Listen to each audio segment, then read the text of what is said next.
Good morning from নংস্টোন। এটা good morning নয়, এটা গুড নুন, কারণ এখন 12টা বেজে গেছে। সকাল থেকে প্রচণ্ড বৃষ্টি, তার ফলে আমরা সকাল থেকে রেডি হয়ে বসে আছি, কিন্তু বের হতে আর পারিনি। আজকে সারাদিনের অনেক প্রোগ্রাম ছিল, কিন্তু সেগুলো এখনও পর্যন্ত কিছুই আর হলো না। আর এখন বৃষ্টি এই যে কমলো, আকাশ এখনও মেঘলা, এদিকে অনেকটা পরিষ্কার হয়ে গেছে। পরিষ্কার মানে সূর্যের আভা দেখা যাচ্ছে, আর এই দিকটা এখনও অন্ধকার। আর আমরা হয়তো যাব এই দিকটাতেই, তা সেই জন্য এত বেলায় আমরা বের হলাম। এখন দেখি যা প্রোগ্রাম ছিল তা হয়তো তো হবেই না, পুরোটা তো হবেই না, তার মধ্যে থেকে দু একটা কিছু করা যায় নাকি। আর আমরা যে হোমস্টেটাতে ছিলাম, সেই হোমস্টেটার এই যে এরকম, এই হোমস্টের এদিকটা হলো পিছনের দিক। এই যে এরকম করে তাদের ছোট্ট বাগান আছে, এটা স্টাফদের বা ওদের বাড়ির। আর এই রুমগুলোনে থাকতে দেয়। আর এখানে তাদের এই যে সুন্দর ফুলের বাগান বা গাছগাছালি আছে। এখানে ঘাসগুলো খুব সুন্দর, মানে যে আমরা পার্ক ঠার্কের মধ্যে দেখি বা বিশেষ জায়গাগুলোনে যে যে আর্টিফিশিয়াল তো বলবো না, বিশেষ যে ঘাসগুলোকে বাইরের থেকে নিয়ে এসে লাগানো হয়, সেই রকম ঘাসগুলো এখানে। আর এই যে এখানে এই রুমগুলোন, তার মধ্যে থেকে এই রুমটাতেই আমরা ছিলাম। আর এই যে সেই রুম, বেশ সুন্দর, চারিদিক থেকেই মানে আলো আসার মতো জানলা রয়েছে। আর এদিকে টয়লেট, এদিকে একটা কাবার্ড রয়েছে। আর এই রুমটাতে সাথেই লাগানো এই রুম, এইটাতে কাবির কৌশিক ভাই ওরা ছিল। আর এটা ড্রয়িং রুমের মতো, এখানে যে আমাদেরই সব জিনিসপত্র এখানে সমস্ত কিছু রাখা আছে। আর এই পোর্শনটা হলো ওদের কিচেন, এবং সেখানেই আমরা খাওয়া দাওয়া করেছিলাম। তা এই হলো নিরিবিলির মধ্যে বেশ শান্ত, যেটা হয় পাহাড়ের, তো শান্ত বিষয় নিয়ে তো আর কিছু বলার নেই।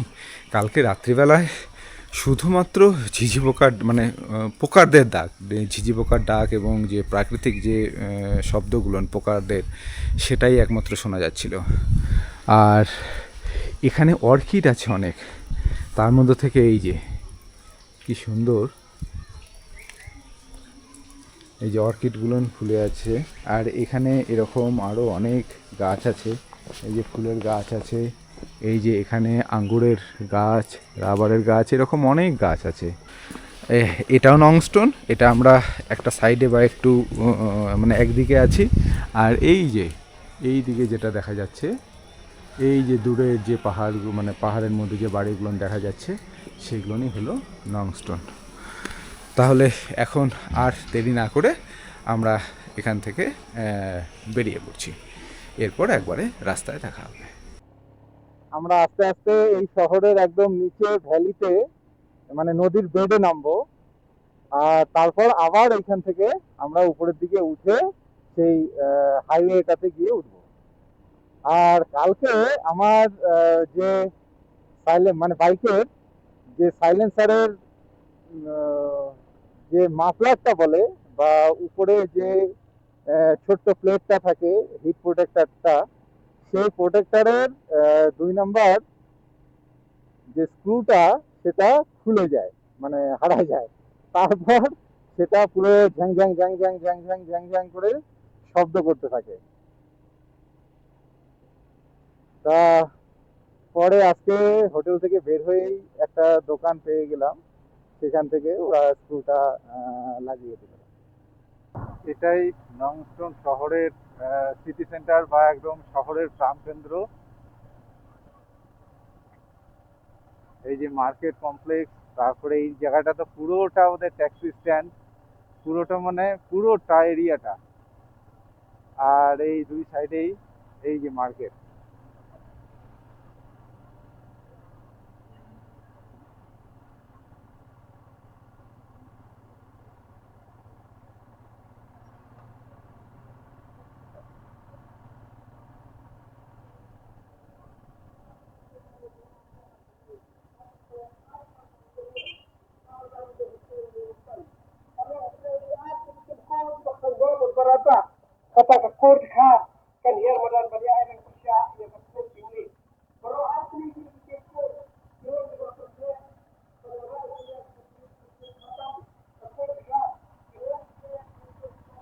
এই নংস্টোন শহর থেকে আমরা বাইরে বের হলাম। বাইরে বের হওয়ার সাথে সাথে মানে পরিবেশটাই অন্যরকম হয়ে গেল। এই যে দুই সাইডে একদম ঘাসে ভর্তি, সবুজ সতেজ ঘাস। আর সেই যে সাইডে উঁচু উঁচু সব পাইন গাছ।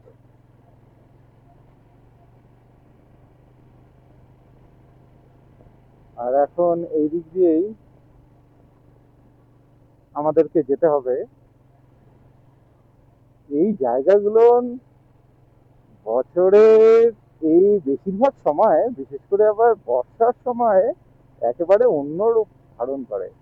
এই যে সেই সবুজ পাহাড়গুলো, মানে ঘাসের পাহাড়গুলো এখানে দেখা যাচ্ছে। এই ডাইনে বায়ে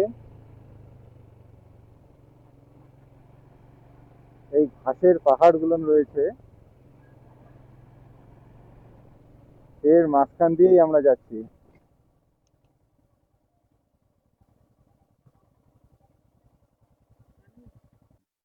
আসলে যে ঘুরা পাথরের রাস্তা, তো সেই জন্যই ভাবতেছি কি করব। মানে এখানে একটা ভ্যালির উপরে একটা পার্ক তো নাই, ওই লেক লেক আছে, সুন্দর জায়গাটা। এই যে টার্ন গুলানে আছে না, টার্ন গুলানে একটা গুড়া পাথর আছে, সব লুজ পাথর। হ্যাঁ, ওই টার্নটা নেওয়ার সময় এটা গন্ডগোলটা হয়।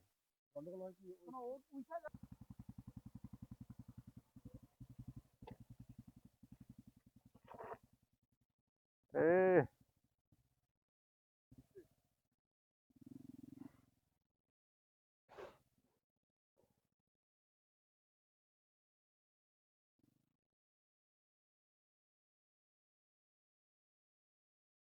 না যা,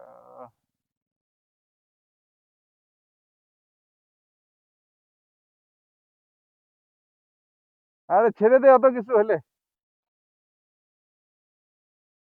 এ ভাই, অত কিছু হলে ছেড়ে দে। যাবে। এই যে পাহাড়গুলো সব সবুজ গাছে ঢাকা।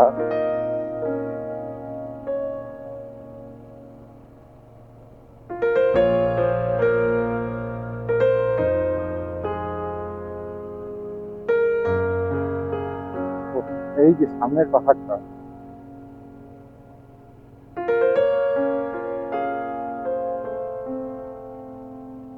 কি দারুণ!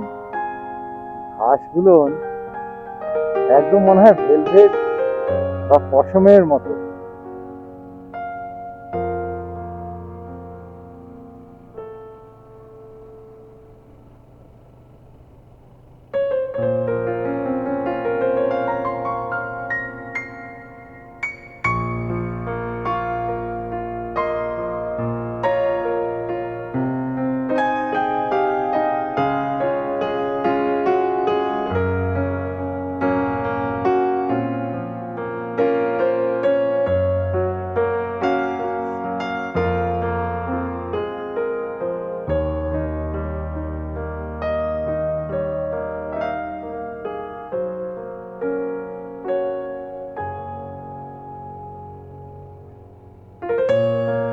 এই যে বাদিকের পুরো পাহাড়টাই এইরকম,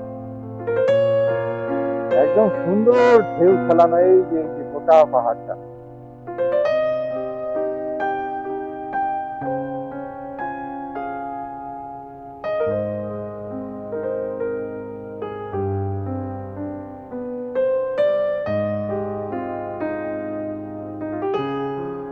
ওহ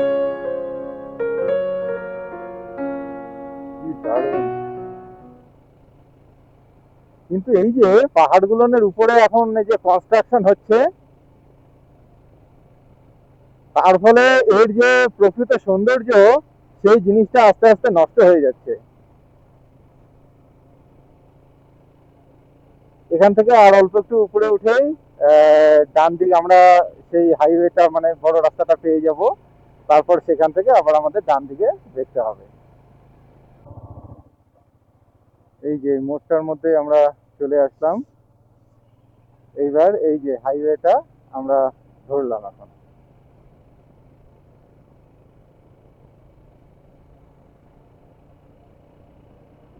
এই হাইওয়ে ধরেই এখন আমরা চলতে থাকবো। এই আজকে আমরা যাচ্ছি মাওফারলুন। এই মাওফারলুন এখান থেকে 30 কিলোমিটার এরকম।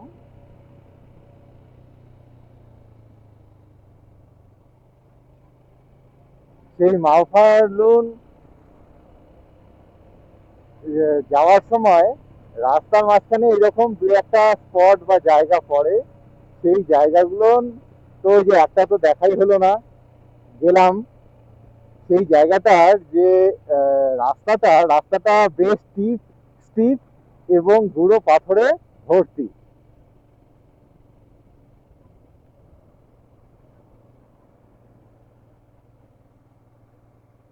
তার ফলে ওই জায়গাটা, তার মধ্যে যে সকাল থেকে বৃষ্টি হচ্ছে, ফলে সেই জায়গাটা আর আহ, মানে ওঠার মতো সাহস পেলাম না। আর কোনো লোকজনও সেরকম নেই ওই জায়গাটার মধ্যে, একদমই ফাঁকা। তা সেই জন্য আর ওইখানে গেলাম না আমরা। না গিয়ে ওর পরে এই দিকের যে জায়গাটা আছে সেই জায়গাটাতে এখন দেখি, এগোতে থাকি। এই যে সামনের পাহাড়টা, এইখানে চারদিকেই এইরকম পাহাড় ছড়ায় ছিটায় আছে। মানে এই পাহাড়গুলো নেই এখানে, আর এগুলো দেখার জন্যই এখানে আসা।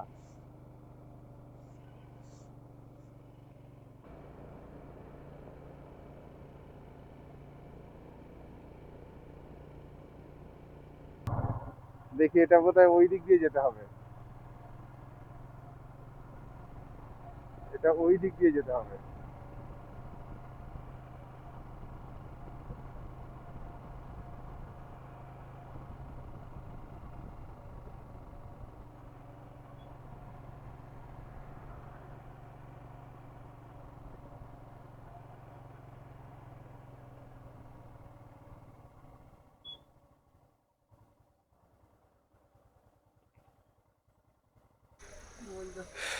আমরা এখন এই যে এটাকে বলে মেঘালয়ের জুকো ভ্যালি, তা সেটা একদম রাস্তার পাশেই।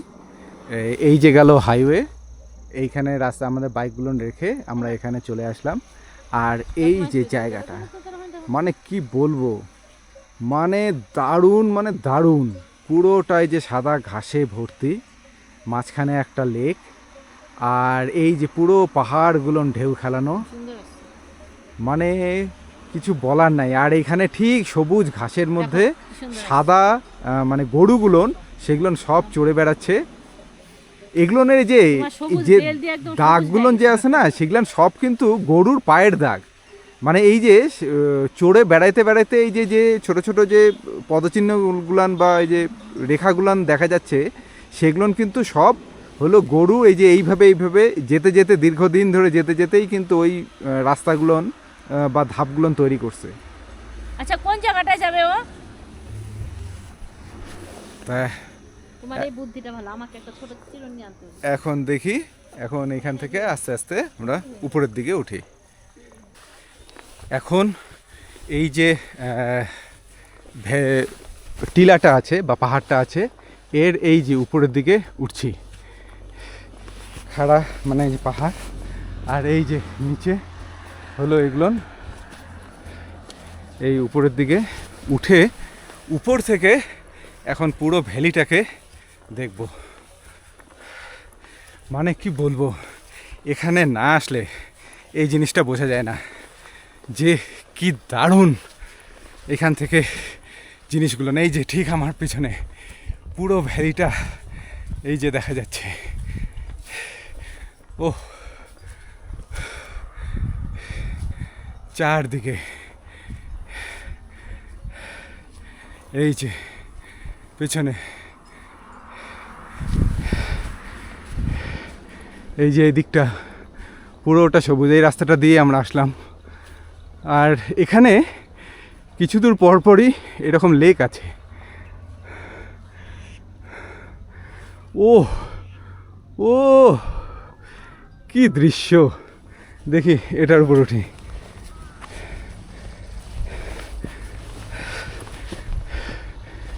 কি বলি।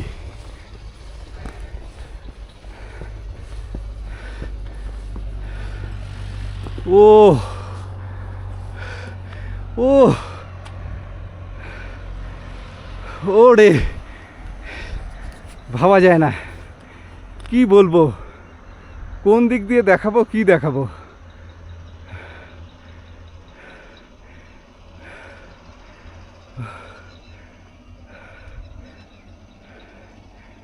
কি দারুণ, কি দারুণ, কি দারুণ।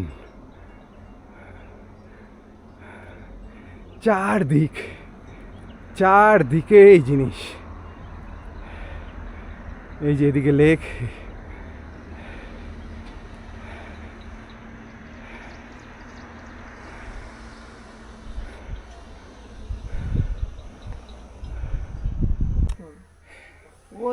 আমরা এখানে এসে এই যে সবাই মিলে এখানে অনেকক্ষণ ধরে সময় কাটাচ্ছি। এখানে এই যে কাবেরী, কি বলবো বলো? বলার নেই, হ্যাঁ দেখার আছে। ও দেখার আছে। ভাই কি বলবি? জায়গাটা দারুণ সুন্দর, দারুণ, মানে আসতে হবে এখানে অবশ্যই। কৌশিক ওই যে কি যেন বলে, চোখকে বিশ্বাস করতে পারছি না। এক্সপ্লোর শিবাজি 100% কাশ্মীর recommended। যাইনি, কিন্তু এই ভ্যালি দেখে সেই মনে পড়ে যাচ্ছে এই হাসি বাদিয়া, এই খোলা আসমা। সত্যি তাই, মানে মানে কি বলবো আর কি, সত্যিই আসতে হয়।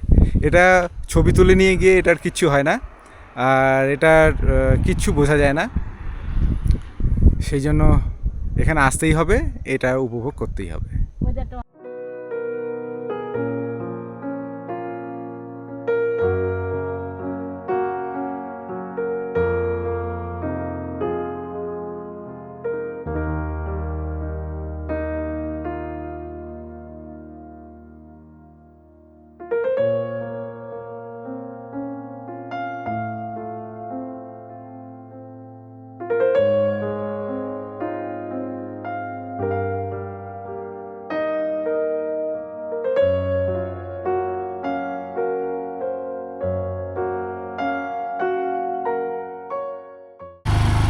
এই জায়গাটা থেকে, এই জায়গাটার নাম ছিল মেঘালয় জুকো ভ্যালি।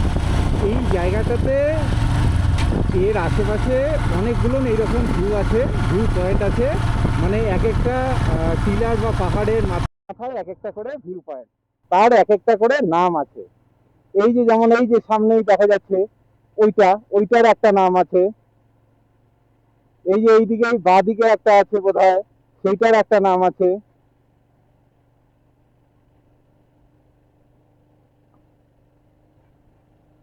এই জায়গাটা কি দারুণ। এই যে একটা স্পট আছে, এই যে একটা স্পট আছে, এই যে সামনেই একটা আছে। এরকম করে এই জায়গার এক একটা পাহাড়ের উপরে উপরে নাম দিয়ে এগুলো এক একটা ভিউ পয়েন্ট আছে। এই যে এখানে যাতায়াতের রাস্তাটাই বন্ধ করে দিয়েছে। এই যে আমরা এখন ন্যাশনাল হাইওয়ে 44-এর এটা দিয়ে যাচ্ছি। আর এই এরিয়াটাই ছিল সেই এরিয়া যেখানে একের পর এক স্পটগুলো, সেগুলো তো দেখা হয়ে গেল। এখন আমরা এখান থেকে সামনের দিকে এগিয়ে যাব। সামনের দিকে বলতে আমাদের এর পরের যেখানে যাওয়ার সেটা হলো মাওফানলুর। তা মাওফানলুর এখান থেকে 13 কিলোমিটার। তা আস্তে আস্তে আমরা সেই মাওফানলুরের দিকে এগোতে থাকি।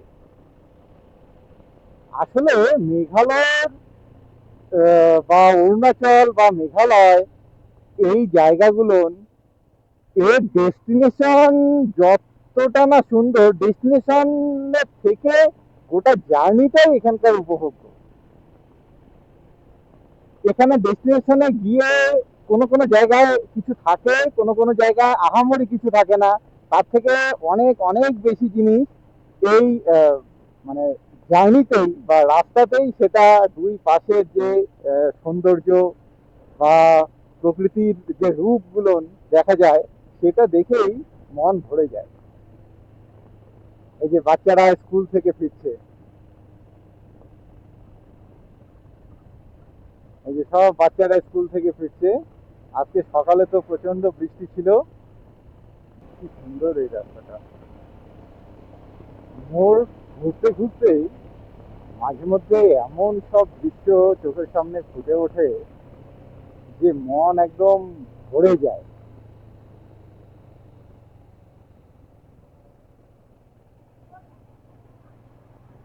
এই সামনেই আবার একটা স্পট আছে, তা সেটাতে হয়তো আমরা আর যাব না, কারণ এখন 3:30 বাজে। আর আমাদের ওখানে যেতে যেতে 4:45 বেজে যাবে। তারপর গিয়ে আবার হোটেল ঠিক করা বা হোমস্টে ঠিক করার ব্যাপার আছে। তা এখনো দুপুরের খাবার খাওয়া হয়নি। তা সেই জন্য আমরা চেষ্টা করব যে এটাকে স্কিপ করে আমরা ওই আমাদের যেখানে যাওয়ার সেই জায়গাটাতেই আমরা চলে যাই। কি সুন্দর এই রাস্তাগুলো, কি সবুজ।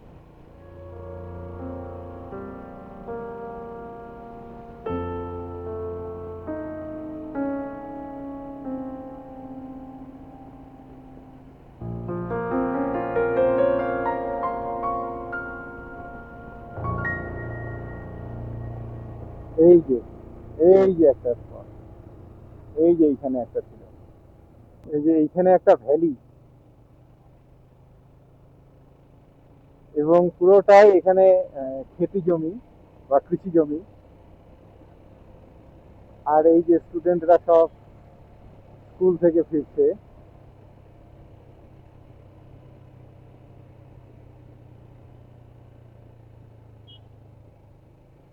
তবে একটা জিনিস, আহ, কিভাবে বলি বিষয়টা, আহ, আমাদের ওখানে যদিও এখানকার যে জায়গাগুলো সেগুলো, মানে যে স্কুলগুলো বেশিরভাগটাই পাবলিক স্কুল। এই যে আমরা সেই ভ্যালির একেবারে নিচে চলে আসলাম, এরপর আবার এই ভ্যালির থেকে আমরা উপরে উঠবো। তা বেশিরভাগটাই পাবলিক স্কুল। তা সত্ত্বেও আমি যেটা দেখি যে পাহাড়ের যে স্টুডেন্টরা আছে তারা, তাদের যে পোশাক আশাক সেটা কিন্তু সবসময় একদম ওয়েল ড্রেস, একদম সবসময় তারা ফিটফাট থাকে। গোটা স্কুল করে তারা যখন বাড়ি ফেরে তখন কিন্তু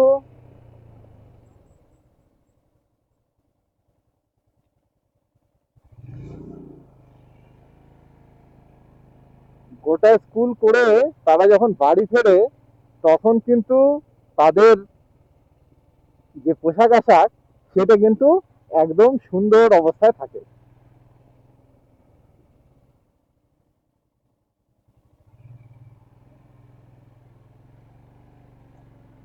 তা অথচ আমাদের এখানকার যে স্টুডেন্ট গুলো আছে, বিশেষ করে গভর্নমেন্ট স্কুলের যে স্টুডেন্টরা, তারা তো যখন তারা বাড়ি ফেরে তখন মনে হয় যে তারা যুদ্ধ করে বাড়ি ফিরলো। যে তাদের অবস্থাটা এইরকম হয় যে মনে হয় যেন তারা যুদ্ধ টুদ্ধ করলো, করে একদম বিধ্বস্ত অবস্থায় তার জামা মানে শার্ট বা ড্রেস সেগুলো একদম কাদা মাটি, ধুলা, বোতাম ছেঁড়া, পকেট ছেঁড়া। তারপরে মানে যাই হোক এইরকম অবস্থায় তারা বাড়ি ফেরে। আর এখানকার বাচ্চারা যেভাবে যায় ঠিক সেভাবেই বাড়ি ফেরে। যাই হোক, এটা একটা কোনটা ভালো কোনটা খারাপ বাচ্চাদের পক্ষে সেটা বলতে পারবো না। এখন আমরা এই যে যে মাওফান লুড়ে যাচ্ছি তার একেবারে তার রাস্তাতে একেবারে আমরা চলে আসছি। রাস্তাটা খুবই সুন্দর, গ্রামের মধ্য দিয়ে যাচ্ছে। আর একদম এঁকে বেঁকে রাস্তা, আর পুরো রাস্তাটা একদম নতুন কনস্ট্রাকশন, মানে নতুন হয়েছে, তার ফলে তো খুবই সুন্দর। আর এই রাস্তাটাই আমাদেরকে একবারে নিয়ে যাবে।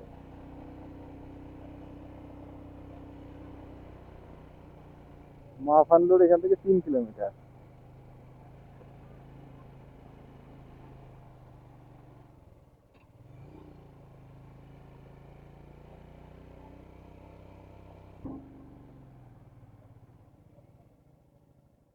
এই যে মাওফান্ডুরে, এই যে এটাই হলো মাওফান্ডুর। এটা হলো তার এই যে বোর্ডটা, আমাদের এই যে বাঁ দিকে যেতে হবে।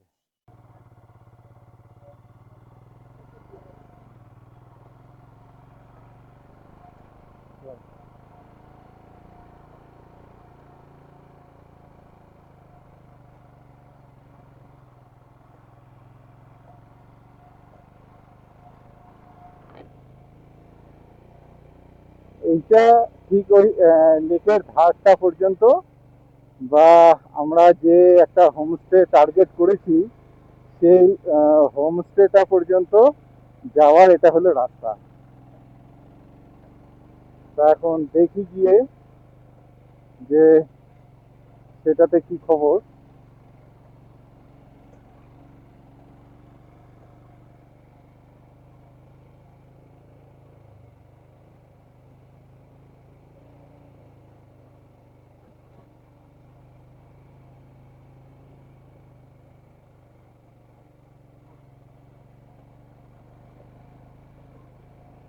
এইখানে এত বড় বড় বিল্ডিং হয়ে গেছে,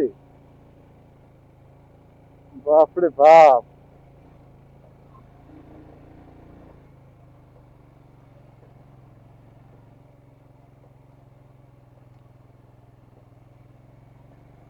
এইখানে যত বড় বড় বিল্ডিং হয়ে গেছে, ওরে গুরুদেব, কোথা থেকে কোথায় নামা, আবার কোথায় ওঠা।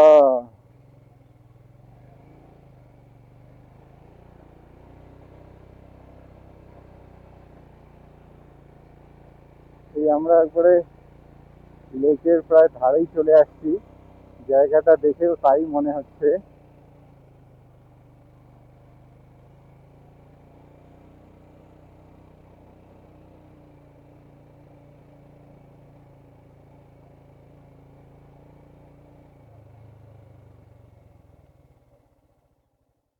এই যে এখানে এন্ট্রি পয়েন্ট, এখানে এখন টিকিট টিকিট কাটতে হবে বা ওদের সাথে আলোচনা করতে হবে যে কি প্রসিডিওর আছে।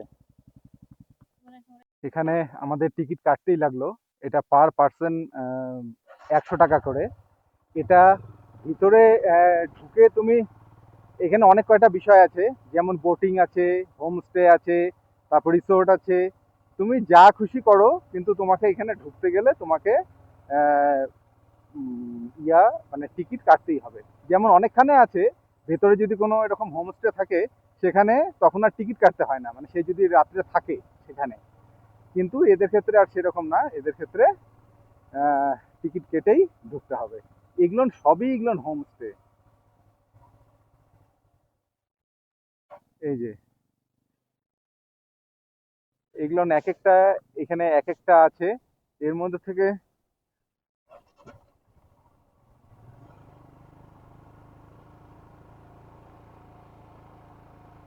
এই যে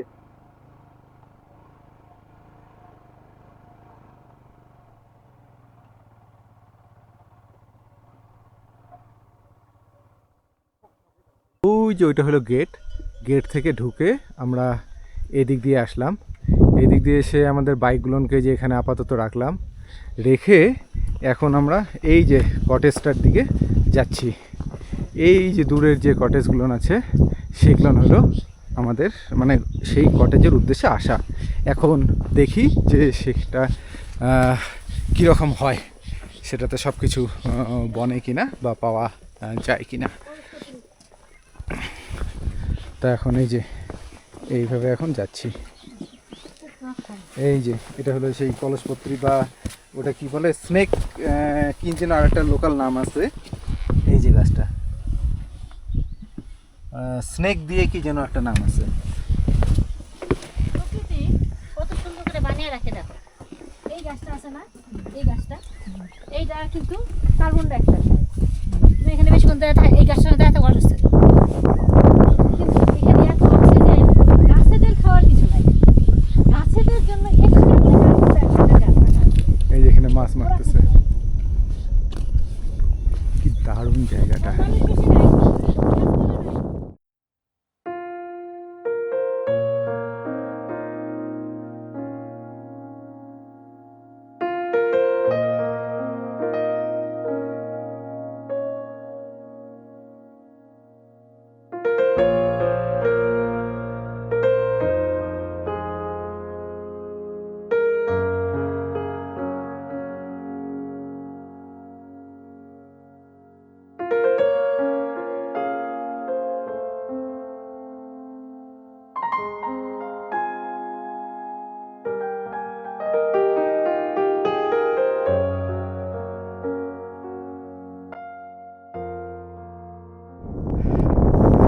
এই যে কটেজগুলো, একের পরে এক কটেজ।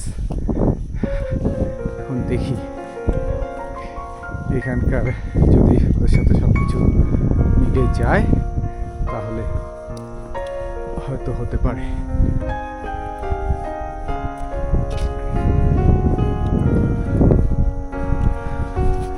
জায়গাটা খুবই সুন্দর, খুবই সুন্দর, মানে খুবই সুন্দর। এই জায়গাটাতে অবশ্যই আসতেই হবে, মানে এই এরিয়াগুলোনে আসলে এই জায়গাটাতে আসতেই হবে, সেটা কিছু সময়ের জন্যই হোক বা থাকার জন্যই হোক, সেটা যে কারণেই হোক, সেই জন্য এখানে কিন্তু আসতে হবে। এই যে এখন আমরা এদের অফিসে গিয়ে ওদের সাথে কথাটা বলে নিই।